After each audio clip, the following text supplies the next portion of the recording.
Hey guys, this is Fling Squids here. This is my first Magic the Gathering video I've ever put out on YouTube. Today I just wanted to show off a little homebrew that I've put together. Put it together about maybe a little over 2 years ago.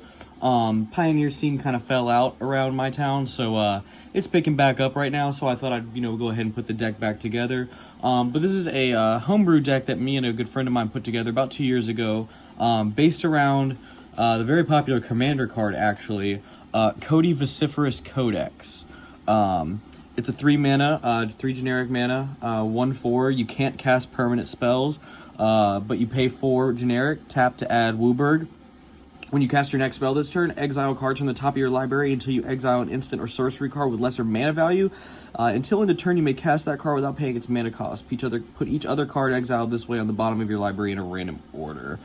Sorry, it's kind of hard to see that foil version, so I'll go ahead and get the regular version right there. See if we can get that camera to focus. Probably not.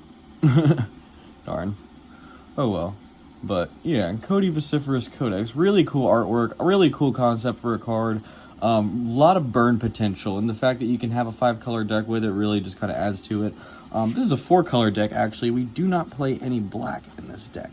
I'm not really a big I as a Magic player, I actually don't play a lot of black. So that's just one theme when it comes to my deck building. But I'll go ahead and get into the main deck, and we'll also talk about the sideboard, what we got going on here. So with Codie, you can't cast permanents, which is kind of a downside, but not the end of the world. So this is not going to be a very creature-heavy deck. So for starters, you're going to want to have 4 copies of Gilded Goose. Super easy 1-drop dork for early game. Food tokens are really good to keep you alive when playing this deck. I do want to stress that this is a very janky deck. It's not like most decks that you see played at like a competitive scene. However, this deck has done well at several of my local Pioneer events in past, but haven't been to one recently, so I have to see how it plays. But we start off with 4 copies of Gilded Goose right there, and that's just great for keeping you alive with the food tokens, as well as just having an easy access to mana of any color early in on the game. Especially if you can get that out before you cast Codie, that's really good. If you can get 1 or 2 in your opening hand, you are in good shape there. So 4 copies of Gilded Goose. Then of course, with the whole deck spaced around, we need our 4 copies of Codie Vociferous Codex. I have 1 of each, foil, non-foil, borderless foil. Again, I think I already went over, what the mechanic of him is. Super fun, super janky. The whole theme of the deck really is, get Codie on the battlefield, activate his ability, cast really high mana burn spells, and just burn out your opponent with spells that you cast for free with Codie. So 4 copies of Codie. Then we have 2 copies of Trophy Mage right here. It's a 2 and a blue, human wizard 2/2. When Trophy Mage enters the battlefield, you may search your library for an artifact card with converted mana cost 3, reveal it, put it into your hand, and then shuffle. Very convenient that Codie is an artifact with exactly 3 mana as a converted mana cost. So 2 Trophy Mages in there. That's just there to help us find Codie. Even though there's 4 copies of it in the deck, you still might have some trouble finding it. And then we have 2 copies of Narset, Parter of Veils. Good little hate piece. Each opponent can't draw more than 1 card each turn. Really useful. And in a deck like this, where you're going to be casting a lot of spells off of Codie, having the look at the top 4 cards of your library and being able to grab maybe an instant or sorcery that you need from that can really help get the Codie combo going. So 2 copies of Narset, Parter of Veils right there. And then we just have some burn pieces. I've run 3 copies of Boros Charm. Deals 4 damage to a target player or permanents you control are indestructible for this turn. Or target creature gains double strike until end of turn. You're mostly just going to be burning your opponent for 4 with that. In the event that you're in danger of getting Codie taken off the field, giving it indestructible is always a good option. Definitely Definitely good for burning your opponent out, though. Then next we run 4 copies of Growth Spiral. Draw a card. You may put a land card from your hand onto the battlefield. Good for card draw. Good for getting lands onto the field, which is definitely going to want something you're going to want to focus on, because Codie is a 3-mana 3-drop, and it costs 4 to activate his ability. But you get 5 mana from it, which is pretty useful. But Growth Spiral's there just to help you get lands on the field and just ramp up quickly. Same for the playset of Cultivate. Search your library for up to 2 basic land cards, reveal those cards, and put one onto the battlefield tapped and the other one into your hand, then shuffle your library. Again, that's just there to get mana on the field fast and easy. One interesting about Cultivate, which I'm sure a lot of people realize, if you haven't played your first land for turn, and you search your library for those 2 basic lands, the one you put on the battlefield tapped, you can put the other one on the battlefield untapped if you haven't played a land for turn yet. I think a lot of people forget that and play their land for turn before playing Cultivate, and they can kind of end up mana screwing themselves a little bit. So that's really important to remember in a deck like this, especially a 4-color deck of such. And so then we run 3 copies of Jeskai Charm. That's there, again, to burn your opponents out, deal 4 damage, or put a target creature on top of owner's library if they're about to swing at you with something nasty.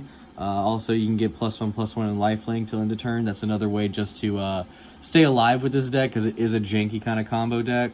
So along with the food tokens from Gilded Goose and, the lifelink you can get from Jeskai Charm, I think those are 2 very useful elements to keep you alive during the game.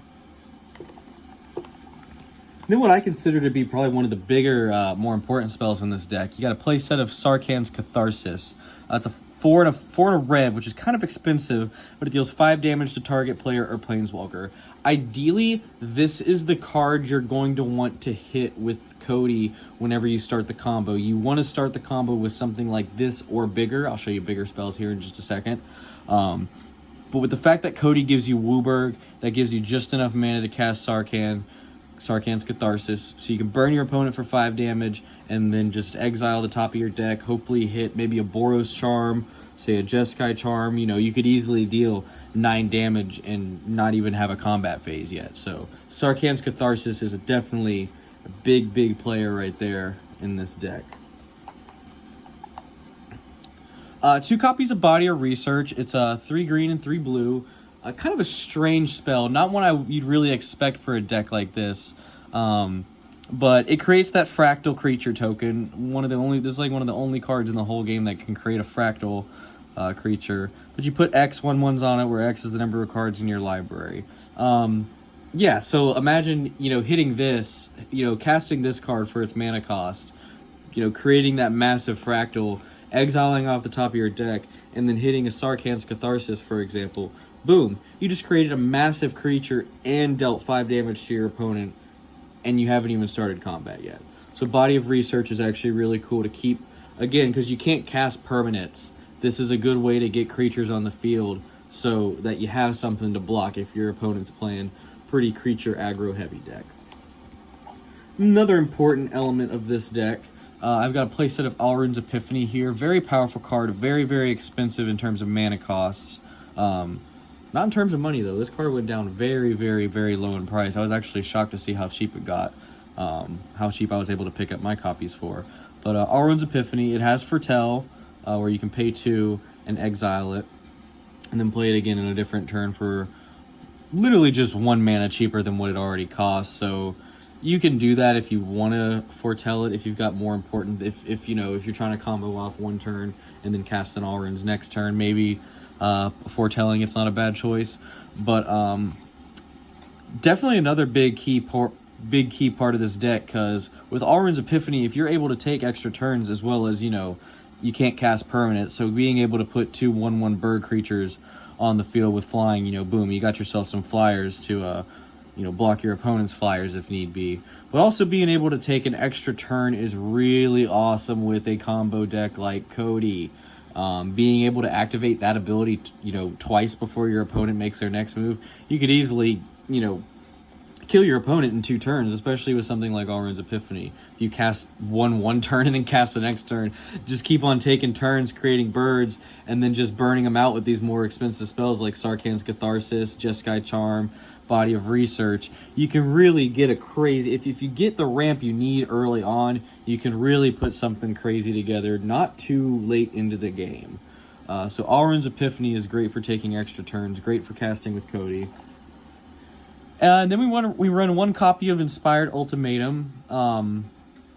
I had one, you know, I might swap it for a land maybe later on, but for right now, it's okay. It's the most expensive spell in the deck at 7 mana. It's 2 blue, 3 red, and 2 white. Target player gains 5 life. Inspired Ultimatum deals 5 damage to any target, then you draw 5 cards. Absolutely crazy. If you cast this, well, after you activate Codie, you're guaranteed to hit, you know, anything you see here on the field. You could hit Alrund's Epiphany.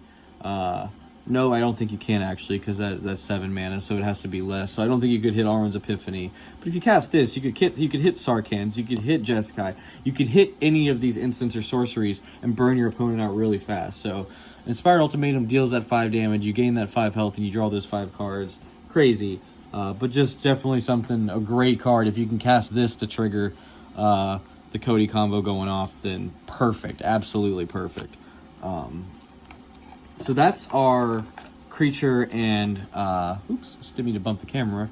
That's our creature and spell base right there. So let's go over that one more time. We've got a playset of Gilded Goose, a playset of Codie Vociferous Codex, 2 copies of Trophy Mage, 2 copies of Narset Parter of Veils, 3 copies of Boros Charm, 4 copies of Growth Spiral, 4 copies of Alrund's Epiphany, 2 copies of Body of Research, 4 Cultivate, 4 copies of Sarkhan's Catharsis, 3 copies of Jeskai Charm, and 1 copy of Inspired Ultimatum. So that's our creature and spell base for this deck so far. Now let's get onto the mana base, and then we'll move on to the sideboard.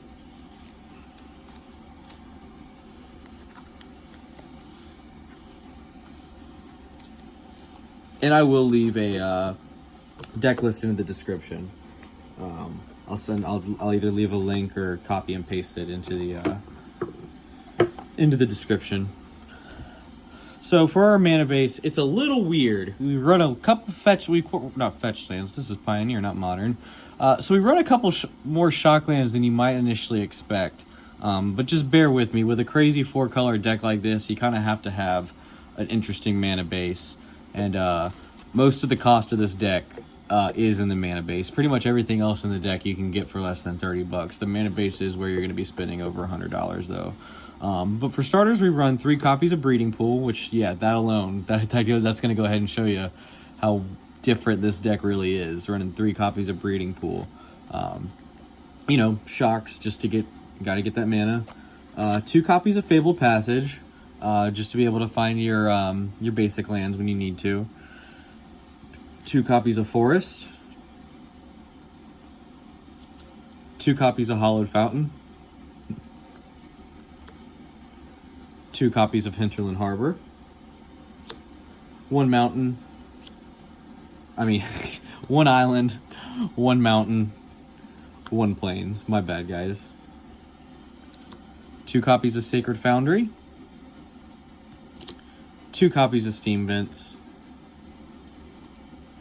2 copies of Stomping Ground,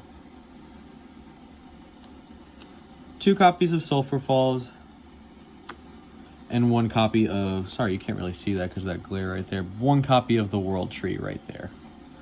So I think that comes out to like, what, 22, 23 lands? A lot of shocks. That's why definitely having, you know, lifelink from Jeskai Charm and having food tokens from Gilded Goose helping you get that life that you might be losing, because if you're shocking in a lot of these lands, you're going to be losing life pretty quickly, and you don't really want to do that. The World Tree is great because as long as you control 6 or more lands, they have add 1 mana of any color. So if you ramp up quickly with Growth Spiral and Cultivate and all that, your lands can tap for any color of mana, which is going to be useful in this deck. That last ability on World Tree, you're probably not going to be seeing that get played much. Sacrifice the World Tree, you pay double Wooburg. Sacrifice the World Tree, search your library for any number of God cards, put them onto the battlefield, shuffle your life. Yeah, you're not going to use it at all. There's no God cards in this deck, so that's not something you're really going to have to worry about. But definitely having that ability, as long as you control 6 or more lands, they have one of any color. Your lands can tap of one of any color. That's pretty crazy. But yeah, definitely an interesting mana base. I might go back and tweak it later on. I definitely think there are some adjustments that could be made here with the mana base. I think there's some adjustments that could be made with the deck as a whole. I've thought about running Arboreal Grazer over Gilded Goose before, but you know, this is just a homebrew, a janky little homebrew. You know, based on just ramping quick, getting Codie out onto the battlefield, and just punishing your opponents with a Hailfire, burn spells. Or creating massive creatures that are very hard to deal with. So that's the mana base there. How many lands is that? You'll see it in the deck list. Just go look in the description or something. And then for our sideboard, kind of a generic sideboard for a Pioneer deck in my opinion. Nothing crazy. Nothing that to write home about or anything, but we start off with 2 copies of Disdainful Stroke. That just keeps us safe from bigger spells in the event that our opponent has some pretty high mana cost spells. 3 copies of Lava Coil. Just more burn. Deals 4 damage to a target creature if your opponent's playing a creature heavy deck. 4 copies of Negate. You can swap this out for Mystical Dispute. In fact, I think I might swap these 4 copies of Negate out for a playset of Mystical Dispute. I feel like that would run definitely better in this deck. Unlicensed Hearse, just in the event that you are playing more permanents, if just the way your opening hand goes, if you are playing more permanents and you need to keep them alive and still be able to do some damage, Unlicensed Hearse is available there for you to do that. And then last but not least, a playset of Warleader's Helix, just for more burn. You can cast this off of Codie's ability. Super easy to deal 4 damage, and then you gain 4 life. Again, with all the shock lands in this deck, you do want to be able to keep yourself alive. So having Warleader's Helix, I think this is probably my favorite piece in the sideboard, honestly. It's the piece that I definitely sideboard in the most, next to Lava Coil. I haven't had too much trouble with removal while playing with this deck, but that's just my local meta. But yeah, that has been just a little breakdown of this little homebrew deck that I put together. This is episode 1 of just, my Pioneer jank. I might make it a series depending on how well this does, how much you guys like me. But yeah, so that's the Codie homebrew combo. I appreciate you guys for watching, and if you like this, like and subscribe. If you have any suggestions or tips, or you just want to, make some comments, leave some comments down below. Tell me what I could do to improve the deck, and yeah, if you guys like this, we'll keep on making more videos. Appreciate y'all. See you around.